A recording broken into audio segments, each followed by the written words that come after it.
Few games conjure up the same sort of nostalgic grin that Neversoft Spider-Man does. Back in the year 2000, the 9-year-old me was already a long-time Spider-Man fan on account of the fantastic Fox animated series being a staple of my Saturday morning cartoon viewing schedule, which was a keen pastime for kids growing up in the early 90s. I vividly recall flicking through the 8 or so channels available to me and stumbling upon a fight between a man in a blue and red spandex shooting webs and another man wearing sunglasses and rocking 4 metal arms. My life was never quite the same, and from that moment onwards, Spider-Man became my favourite superhero, a title which he has held with honour ever since. Watching the Fox animated series became my weekly ritual. I'd be completely glued to the screen, fantasising about being able to swing around on webs, having super strength, and being able to pull off a very revealing spandex suit. A few short years later, when I started playing video games, my mind would immediately conjure up how awesome a video game based on that animated series would be. Unfortunately, the video game market wasn't able to scratch my Spidey itch. In a time before Tobey Maguire lit up the screen as a live-action Spidey and melted eyebrows the world over with his raw sex appeal and cementing Spider-Man's status as a pop culture and box office icon, and before he had lit up the gaming world with his incredibly passionate voice acting, You're dreaming. Spider-Man is a hero, not a crook. There's no way you'll get that picture. Oh, I think I know a way. I'll see you, loser. What's he up to? the realm of video games had not been kind to the wall crawler. Simply put, there was no Spider-Man game that came close to matching the misguided fantasies in my head. It was a realm of media seemingly incapable on a technical level of pulling off the charm and web-swinging gusto I yearned for. Thankfully, technology moves quickly, and in the year 2000 I remember stumbling across an issue of the official PlayStation magazine that came with a demo that consisted of the opening section of a brand new Spider-Man game. It was one of those legendary demo discs like the one from Metal Gear Solid 3 Snake Eater that I probably played 100 times over until the disc essentially melted. That delightful demo for Spider-Man was far better than my stupid ass could ever imagine. I just couldn't get enough. I would swing around, mess around with my web attacks, beat up some goons, and slowly make my way to the cutscene where the helicopter shows up at the bank, watch said cutscene, then calmly reset the demo and immediately do it all over again. The demo was excruciatingly short, but it was all I needed to be convinced that this was the single greatest thing ever made, and I simply must get the full game at all costs. Cue weeks of persistent nagging and begging at the expense of my parents' patience. Eventually, I must have warned on my parents' strict rule of only buying video games for my birthday and Christmas, as one day when my aunt came to visit, she had brought a present, and it was fucking Spider-Man on PS1. Cue overly excited whelps of joy at the expense of my family's and parents' eardrums. When I first played the full game, I remember being completely conditioned to expect the game to end when the helicopter showed up. After all, I'd been playing the demo for 4 weeks straight at this stage, so my little mind couldn't imagine anything beyond that point. However, to my absolute delight and deep surprise, I finally found myself in the near mythical bank itself, finally free from the curse of that damn helicopter, and I was eagerly anticipating what was going to come next. And what followed was one of my favourite games of all time, a game that I will always have a velvety soft spot in my heart for. So, it's time to look back at Neversoft Spider-Man, 21 years on from its release. Jesus, time flies, huh?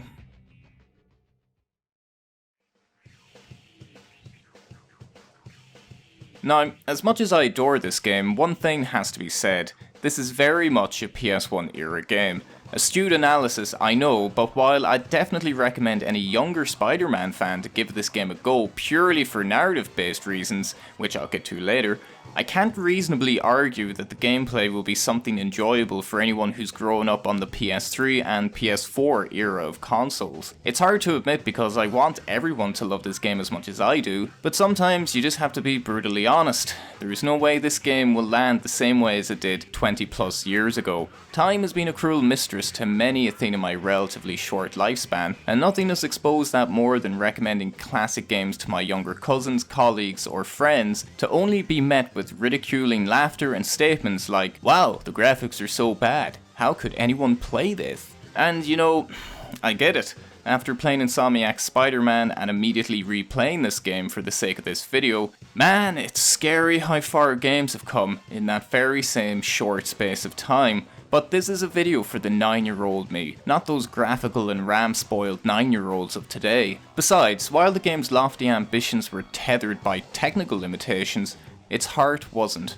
Anyway, what actually surprised me when I replayed the game is how much of Neversoft Spider-Man's DNA remains in the modern era of Spider-Man games. The arcadey button mashing fighting style, the wall crawling, the web attacks, the web swinging across rooftops, and the boss battles. They're all here and accounted for. If anything, I'd actually argue that this game has Insomniac's offers beaten in some departments, namely with the impact web, which is just a beautiful, satisfying sight to behold. The amount of time I spent as a child mimicking this move is potentially embarrassing. Moreover, this game allows you to use webbed boxing gloves and a webbed dome force field thing, which, come on, what more could you possibly want?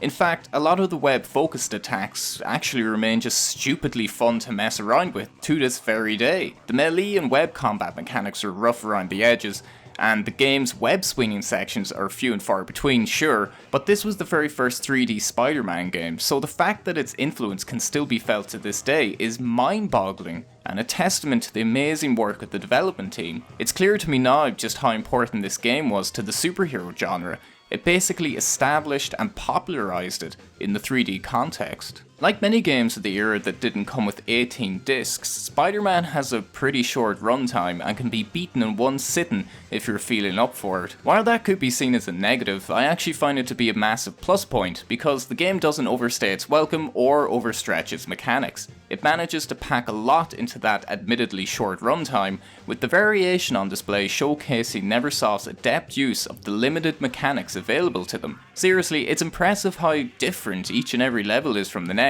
I mean, take the first 30 minutes or so for example. You start the game with a somewhat relaxed swing towards a bank robbery, you sneak in, save a bunch of hostages, and before you know it, you're carrying an outrageously oversized bomb and chucking it into the safe. You're then directed towards a mad dash to the Daily Bugle to save JJ, which leads you to fighting Scorpion in a tightly spaced office while J. Jonah Jameson cowers under his desk like the magnificent worm that he is. It's just frenetic, and the developers are always putting you in new situations and environments that give every single one of Spider-Man's powers a chance to shine. And yes, hallmarks of the era such as the dodgy camera, instant death traps, and mad aiming are here in abundance, and they may prove irritating or nigh on unplayable in the modern world, but I for one can't bring myself to be mad at it for being a product of its time, seeing as its gameplay and structure served as the foundation for many games well after its time. The game pits Spidey against a range of enemies, from goons and sewer lizards all the way to alien symbiotes,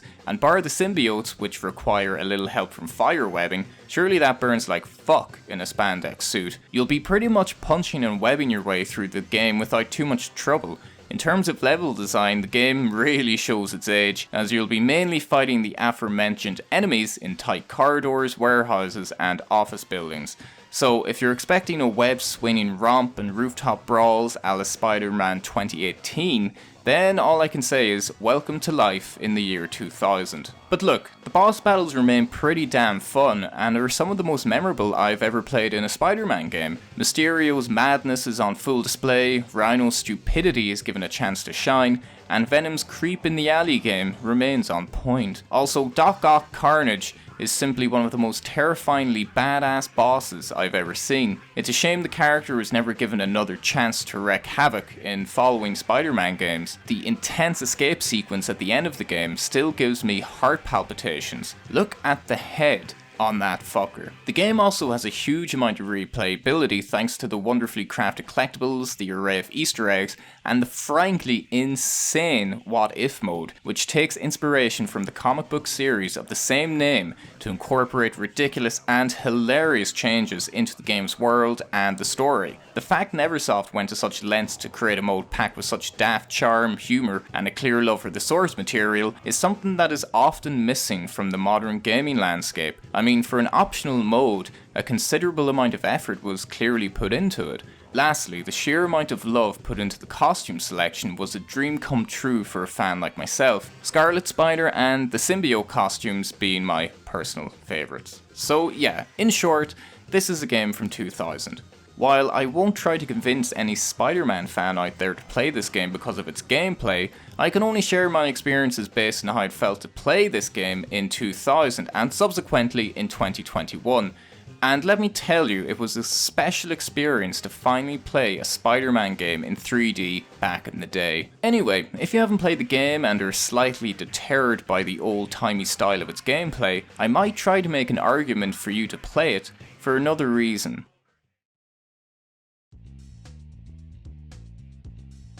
I'm just going to come right out and say this. This game features one of my favourite Spider-Man narratives of all time, and it's elevated by the wonderful voice acting and the unabashed love and reverence for its source material. There's a certain effortlessness and joy that just permeates every single pixel of the screen when you play the game. The game just nailed all the facets of what makes Spider-Man so beloved, and it has to be said that grabbing some voice actors from the Unlimited Spider-Man and Fox Spider-Man cartoons was also a masterstroke. It was a tactic Rocksteady employed with Arkham Asylum. You hire the voice actors people are already familiar with or fond of, and half the battle to sell these characters is done. Anyway, not only does this game feature a great Spider-Man story, it also somehow manages to accidentally be the best Avengers game we're ever likely to see. The game is awash with a multitude of cameos from the rich catalogue of Marvel heroes, many of whom I wasn't aware of prior to playing the game, even with the expert knowledge I'd amassed from my Saturday morning cartoon routine. The game really does nothing to introduce the supporting characters and just blindly assumes you know who everyone is.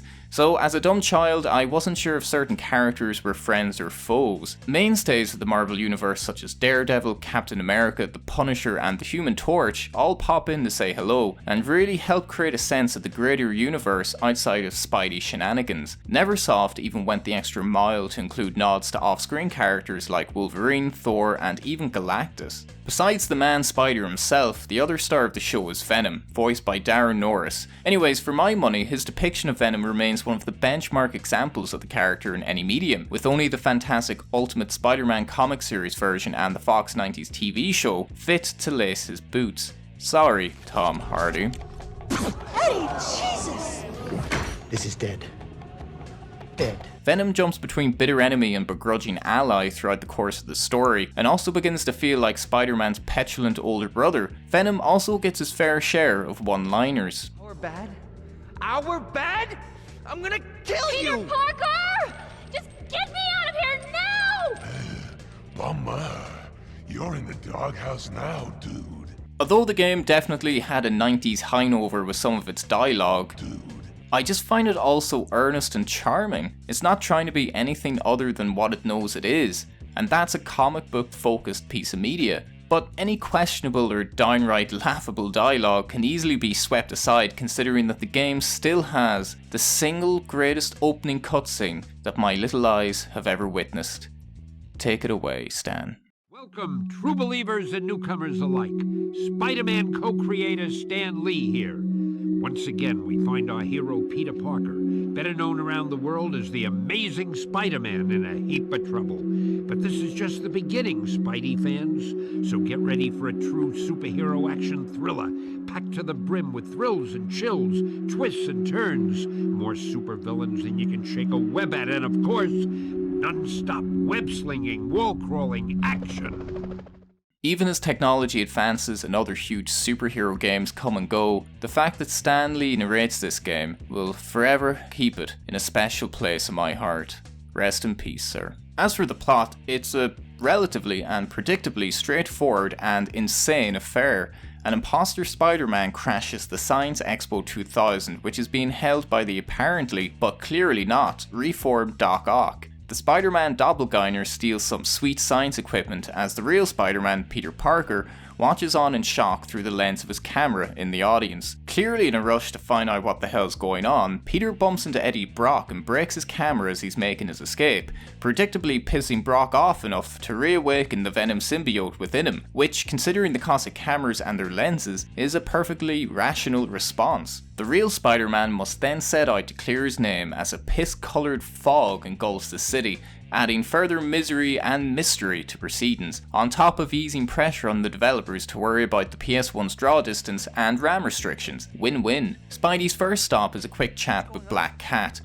I know there's been some trouble, but the bank's being robbed, and they've got hostages. Unfortunately for our hero, immediately after foiling the bank heist, he finds himself trying to save the life of a man who spent years looking for any way to rid New York of Spider-Man. I'm talking about J. Jonah Jameson, of course, who finds himself on the receiving end of Scorpion's ire. Spidey swoops in and, using the power of heavy furniture, defeats Scorpion. JJ, being the fantastic dickhead that he is, thanks Spider-Man by calling the police on him. Spidey bolts like a thief in the night and bumps into Daredevil, who gives him the 10th degree and asks Spider-Man to explain himself. Got to make sure. Daredevil, I haven't got time to explain. Just tell me your side of it.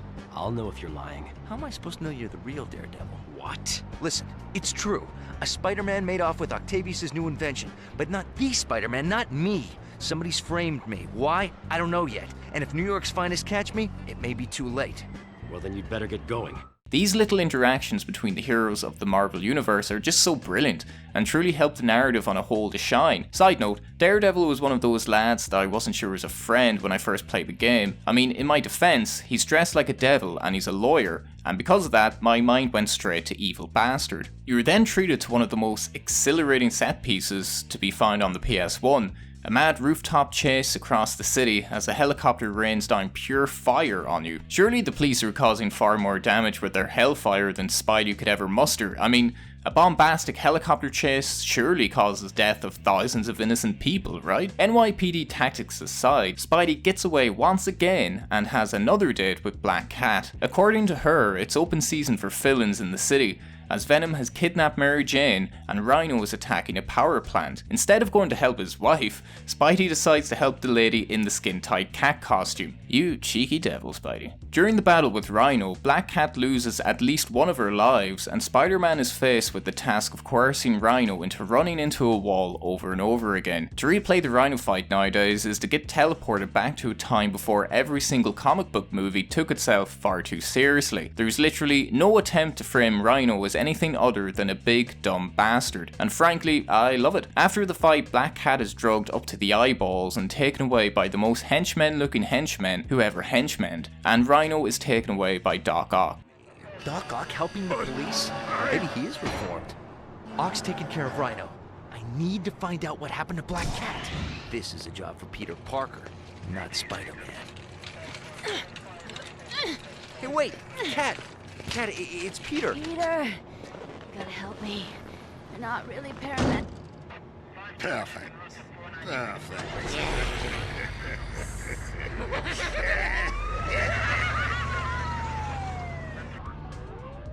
The Human Torch then shows up to remind Peter that he has a wife, but before Peter can reach her, Venom shows up to talk shite and mug Spidey in an alleyway. Venom escapes into the sewers that are clearly not maintained by the city council, as they are completely overrun with the remnants of the Lizard's experiments. In a cool little Easter egg, you can actually stumble across the Lizard himself in the sewers and have a brief chat. The sewers is probably my least favourite section of the game's narrative, as the tight areas can make it a bit of a pain to navigate, and having to seek out Venom's various hiding spots gets old pretty fast. Eventually you find Mary Jane, who's being held hostage and tangled over a precarious looking pool. After a fight with Venom and saving Mary Jane, Venom begins to tear into Spidey for what he did at the expo, but after Spidey explains that it was a doppel Spidey, Venom has a face turn and the two join forces to find out who the Doppelwebber really is. I was with you, in the crowd! An imposter Spider-Man was on stage! He burned both of us, and now we've been played against each other. You're right, Parker. Mary Jane! We've got you! You and your wife are innocent, Parker. Our bad. They make their way to the Daily Bugle, and Venom immediately heel turns and abandons Spider-Man, who's now left to fend for himself in a building that is riddled with symbiotes. Luckily, Spider-Man can somehow shoot fire webbing and clears the Bugle of its alien hornet's nest. What comes next is a frankly insane boss fight against Mysterio, which in many ways feels like a precursor to the superb Scarecrow boss fight in Batman Arkham Asylum. Visually and mechanically, I feel like the Mysterio boss fight holds up pretty well. It blissfully embraces the lunacy of fighting a character who is essentially an illusionist with a fishbowl on his head. Illusion, Michael. Trick is something a whore does for money. To no one's surprise, it turns out Mysterio was the one cosplaying as Spider-Man at the beginning of the narrative. Where are they coming from? Go then. On the waterfront. Warehouse 65. A secret passage. If only I could watch them destroy you. Whoever your boss is, he's off his rocker. No one can control the symbiotes. Correction. No one before now. Spare me the propaganda, okay? This isn't a game, Mysterio. The symbiotes will destroy everything in their path unless I can stop them. Spidey then bumps into the Punisher as he makes his way to Warehouse 65. The Punisher is another character that I wasn't sure was a hero or a villain back in my childhood, and sitting here today as an adult, I'm not any closer to making up my mind on that. Cue the big finale underwater base. Spidey saves Black Cat, and seeing as the game knows it's ending soon and isn't worried about draw distance restrictions, Spidey also then stops the fog. Shockingly, it turns out that Doc Ock was actually the mastermind behind it all, and Carnage was his assistant? Can't imagine Carnage being a great assistant, to be fair. Doesn't seem like he'd have the patience for paperwork. In an amazing final sequence, Spider-Man defeats Doc Ock, only for Carnage's symbiote to abandon Cletus and bond with Otto, resulting in a magnificently horrifying boss that's so powerful you can only run away and try to make it to the surface. This chase scarred me as a child. Dr. Carnage is easily one of the most intimidating villains I've ever had the displeasure of witnessing. Spidey gets to the surface in the nick of time, and the story ends with the bad guys rammed inside one very flimsy, tiny looking cell, as all of the good guys are playing poker and drunkenly dancing. At least I assume and hope they're all drunk. The game's narrative is just one big love letter to Marvel Comics, and it's packed with loads of memorable moments and locations, and time hasn't taken away any of the gloss in that regard. I adore the fact the narrative incorporates so many Marvel characters into it. It's just a fun, light story ripped right from a bygone era of comics. So please, if you're a Spider-Man fan in any way, shape or form, give it a go. Or at the very least, watch a let's play of the game. You might just enjoy it. You're a scorpion, and he's an octopus. What's a Mysterio? So, Rhino, you got any threes? Hey!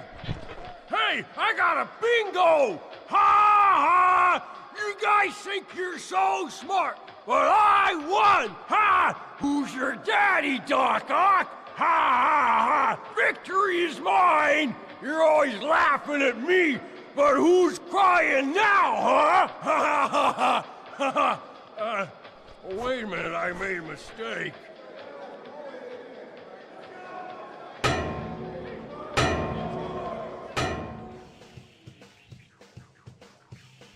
On a personal level, Spider-Man is easily one of my favourite childhood gaming experiences. It may have been bettered by later games, but it still stands on its own in regards to fully embracing the wackiness and charm that makes comic books so special to so many people. This was clearly a passion project for the developers, and in an interview with Gaming Bible, former Neversoft developer and lead designer Chad Findlay recounted his experience from working on the game. This was before the super high costs and razor-thin margins of big projects today, before all things money were running every decision, and therefore it was exactly what one would hope it would be like. It was fantastic, especially for a comic nerd like me, and I was a Spidey fan in particular. I got to include most of the characters we wanted, we got to add to our what if mode for tons of other cameos, and I got to voice direct Stan Lee. I feel like that quote from Findlay succinctly summarises the elements of what makes this game so great.